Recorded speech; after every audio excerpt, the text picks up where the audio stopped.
Look at your Facebook feed, for God's sake. I mean, is that all that there is anymore? It's all it is. It's arguing, fighting, complaining, whining about the dumbest shit on the face of the fucking earth.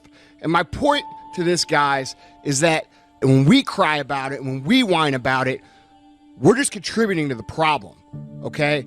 And here at the MFCEO Project, the purpose of what we're doing is to solve problems. Okay, and you guys need to start working towards being part of the solution. And what I'm getting at, guys, is we need more leaders. People are going to look up to you, guys. They're going to naturally look up to you because they know that you're consuming and you're driving and you're pushing and you're trying to be better. And whether you realize it or not, you are viewed as a leader. Maybe not by everyone, maybe not on social media, but there are people that look at you as a leader, and you have to start being a leader. And what I mean by that, guys, is bitching, crying, moaning, complaining, that doesn't do anything. Okay? How do we stop this epidemic? We need to start making a ripple in the waves of what is society. And how do we do that? We do that by starting with ourselves. Okay? We do that by setting the example. We do that by making sure that instead of us whining and crying about things like entitlement, making excuses, and the way we stop is by starting with ourselves and stop accepting excuses from ourselves. The decisions you make right now is up to you. You crying about something that happened to you when you was a kid. You ain't even no kid no more. You a grown man. Take full ownership. The stupid stuff you doing, your parents didn't make you play no video games. And what you crying about? So what your daddy wasn't there? Your mama ended up getting married. What you crying about? He went to work every day. He never beat you. He never abused you. Your mama did the best she knew how to do. What you crying about? You grew up in a house. What you crying about? Stop making excuses for ourselves. Stop our bitching. Stop our whining. Don't tolerate that kind of thing in your life. Cut those people out. Don't give them your attention, including the people closest to you. We have a problem in this world. We have a problem on social media, and I'm aware of it. I hate it just as much as you do. I hate seeing the excuses. I hate seeing the whining. I hate seeing the complaining. I hate seeing the entitlement, okay? But getting on the internet and bitching about it, you're not doing anything positive to solve the problem. You was never sexually assaulted. What you crying about? Did somebody beat your butt because you did something you wasn't supposed to do? What you crying about? Nobody just came home and started whipping you. Man up. We're going to fix the problem. We got to start with ourselves. And that means no more bitching, no more crying, no more complaining, no more fucking negativity from us. And it also means accepting no excuses from us, paying attention to details from us, taking personal pride in the details from us, and holding ourselves accountable to set the example of what we need other people to be. Everybody's good at sending a tweet about how the world should be, and nobody's doing anything about it, and that is just very much human nature. I was just going to ask if you think that's human nature, or if you think that we've gotten soft as a culture. Yes. You know, I mean, of course we've gotten soft as a culture in the US because the US has had an incredible 200-year run, right? Like, this is just what happens. You know, so as a culture, you know, I can't speak for, you know, people that live in the Amazon River, and I can't speak for, you know, people that still live in Belarus, but the American culture is soft, and that's a great thing. That means there's been enormous amounts of prosperity, but let's not be naive. I mean, people literally complain when somebody gives them the wrong amount of like extra cream in a Starbucks $6 coffee. Like this, like we've gotten to a place where we complain, you know, out of all those lovely things you said, as I stood there getting ready to come, the part that, and I'm glad you pick up on this, and not a lot of people have said it before, so thank you. My lack of interest in complaining is so high. And when I watch what people complain about it breaks my heart because they completely lack perspective. And I genuinely believe my happiness and optimism comes from my perspective. Even in political unrest times like right now, a lot of people are very bent out of shape, but the reality is that it's just never been better to be a human being. That's just the truth. That's just data. That's reality. And yeah, I mean, it's just a very fun time to be alive. So much going on. The internet is starting to hit maturity. Look what we're doing right now.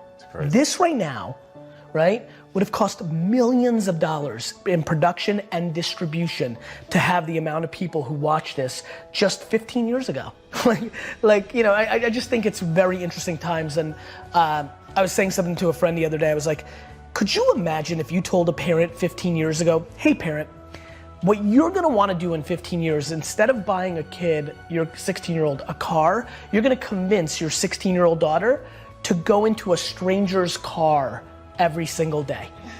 You're gonna pay for your 16-year-old daughter to go into a stranger's car every single day, and you will think that's normal and actually safer than buying that kid a car. That's literally what we're living in now. High net worth individuals in America are preferring to give their kids unlimited Uber to buying a car because they don't want them drinking and driving, they don't trust their driving, and literally they think it's safer for their 16, 17-year-old to go into a stranger's car than to drive themselves. That's sacrilege 15 years ago. Online dating 20 years ago. The weirdest, nerdiest, you're thinking 300-pound white dude in the basement of a kid's car, now it's just completely standard. I mean, if you add in sliding into people's DM on Instagram, it's like 89% of relationships, right? So, you know, I think that we are, I think we're going through a huge transition because all of us, even thought leaders, are grossly underestimating the internet itself, and we're hitting scale, right? We now all are on at all times, and this is now the beginning. I was joking while I was working out this morning to D-Rock. I'm like, D-Rock, you're gonna get replaced by like a Pokemon ball. Like, I'm gonna throw it up. Like, people in 20 years are literally gonna throw something up and just gonna hover 360 and film everything they're doing. I mean, like, it's just an incredible time. And I think the way people look at the world right now, because it's such an incredible time, is actually the quickest tell to who they are. If you think it sucks or it's bad, you have losing, pessimistic DNA. And if you think it's awesome and phenomenal, you have optimistic, winning DNA. And I believe that to be true. And so that's where we're at.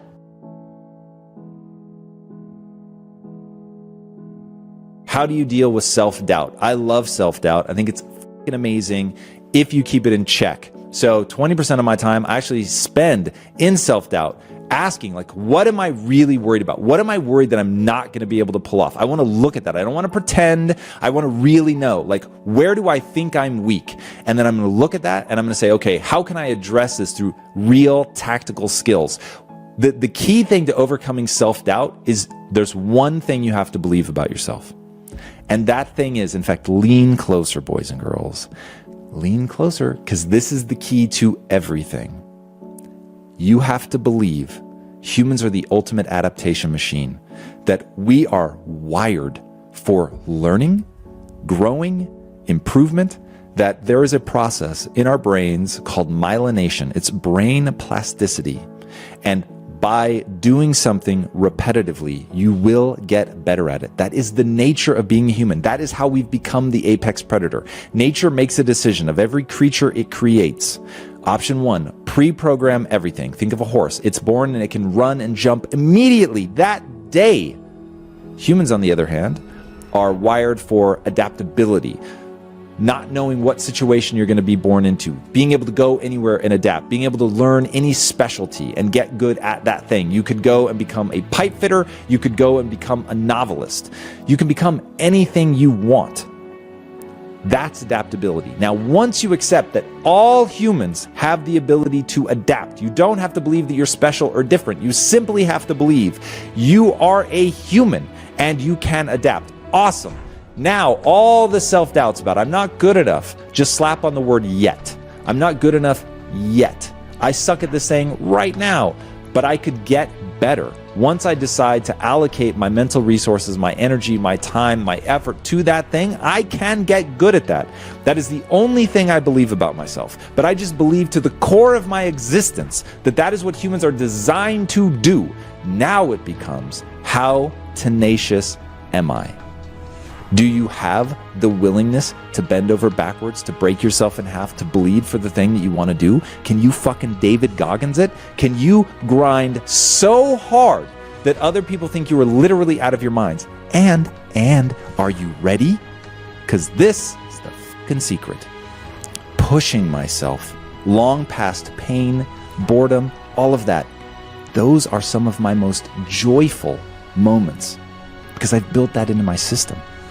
Once you do that, you will become truly unstoppable. So self-doubt will crumble in the face of that.